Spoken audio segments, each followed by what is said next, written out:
হুট করে বাসায় মেহমান এসেছে। মেহমানরে কি দিব ভাবতে, ভাবতে ১০ মিনিট মেহমানদের বসিয়ে রেখে এই রেসিপিটা বানিয়ে দিলাম। ঝটপট করে মেহমানরা খেয়ে প্রশংসা করতে একবারে অস্থির। যাই হোক, মানুষের মুখ থেকে প্রশংসা পাওয়া কিন্তু চাট্টিখানি ব্যাপার না বন্ধুগণ। যাই হোক, ১ম এ এখানে ১ প্যাকেট লম্বা সেমাই নিয়ে নিয়েছি। তারপর হাত দিয়ে ভালো মতো একবারে গুঁড়া করে নিতে হবে। একবারে সুন্দর মতো গুঁড়া করে নিবেন। তারপর কি করবেন? তারপর এখানে স্বাদ মতো চিনি দিয়ে দিবেন। তারপর এখানে দিয়ে দিলাম ঘি, একবারেই খাঁটি গাওয়া ঘি দিয়ে দিয়েছি বন্ধুগণ। তারপর দিয়ে দিলাম একটা ডিম, একবারে ঠাস করে ভেঙে দিয়ে দিয়েছি। তারপর এখানে গুঁড়ো দুধ দিয়ে দিতে হবে। সুন্দর মতো গুঁড়ো দুধটা দিয়ে তারপর কি করবেন? তারপর এখানে সুন্দর মতো মাখা করে নেবেন। একবারে ঝাঁকানাকা স্টাইলে মাখা করে নেবেন। সুন্দর মতো আস্তে আস্তে একবারে সবকিছু ভালো মতো মাখা করে নিতে হবে বন্ধুগণ। একবারে সুন্দর মতো মাখা করা হয়ে গেলে তারপর কি করবেন? তারপর এখানে নারিকেল দিয়ে দিতে হবে। নারিকেলটা কিন্তু অবশ্যই দিবেন, তাহলে কিন্তু খেতে অনেক বেশি মজার হবে। আর যারা নারিকেল পছন্দ করেন না তারা স্কিপ করতে পারেন, কোনো অসুবিধা নেই। যাই হোক, সবকিছু মাখামাখি করতে যখন দেখবেন আঠালো একটা ভাব হয়ে গেছে, তখন একটা বড় সাইজের মুখা নিয়ে নেবেন বন্ধুগণ। তারপর সেটার মধ্যে চেপে দিয়ে দিবেন। দিয়ে তারপর সুন্দর মতো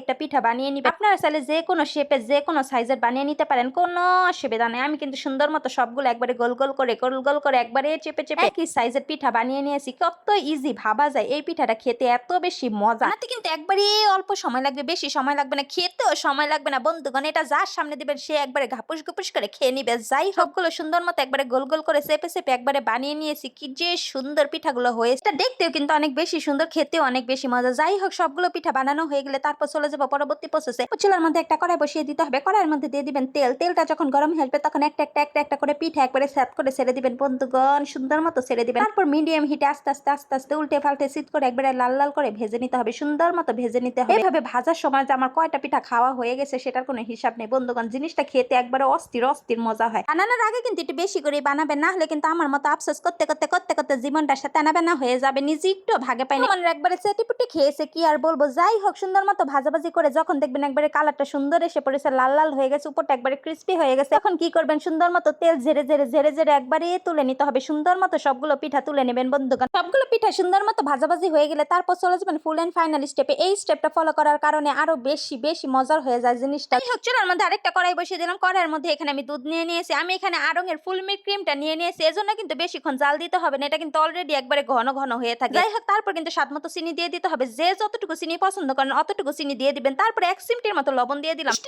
যারা একটু লবণ দিতে পছন্দ করেন তারা একটু লবণ দিয়ে দিবেন, আর না হলে স্কিপ করতে পারেন বন্ধুগণ। লবণটা দিলে আসলে মিষ্টির ব্যালেন্সটা ঠিক থাকে। তারপর কি করবো? এখানে গুঁড়ো দুধ দিয়ে দিলাম। দিয়ে সুন্দর মতো দুধটাকে বলক তুলে নিব। যখন দুধটা বলক চলে আসবে তখন সেই ভেজে রাখা পিঠাগুলো একটা করে ছেড়ে দিবেন। ছেড়ে দিয়ে সুন্দর মতো দুধের মধ্যে একবারে গোড়াগুড়ি খাওয়াবেন। দুধের মধ্যে সুন্দর মতো ভিজিয়ে নিতে হবে বন্ধুগণ। ১০ মিনিটের মতো এই দুধের মধ্যে এই পিঠাটাকে রান্না করে নেবেন। ১০ মিনিট পর যখন দেখবেন দুধটা একটু শুকনো হয়ে এসেছে তখন কিন্তু চুলা থেকে নামিয়ে নিতে হবে বন্ধুগণ। তারপর একবারে ঠান্ডা করে নেবেন। সুন্দর মতো ঠান্ডা করে নিতে হবে পিঠাটা। ঠান্ডা হয়ে গেলে মেহমানদের সামনে পরিবেশন করবেন। ঠান্ডা কিন্তু বেশি মজার হয়। তারপর কি করবো? তারপর একটু শিরা দিয়ে সুন্দর মতো একজনকে দিবেন আর মজা করে খাবে। পরে একটু বাদাম কুচি দিয়ে দিবেন, তাহলে দেখতেও সুন্দর হবে, খেতে অনেক বেশি মজার হবে। যাই হোক, আজকের রেসিপিটা এই পর্যন্ত। ভালো লাগলে লাইক কমেন্ট শেয়ার দিতে কিন্তু একটু ভুলবেন না। দেখা হবে নেক্সট কোনো ভিডিওতে। আল্লাহ হাফেজ।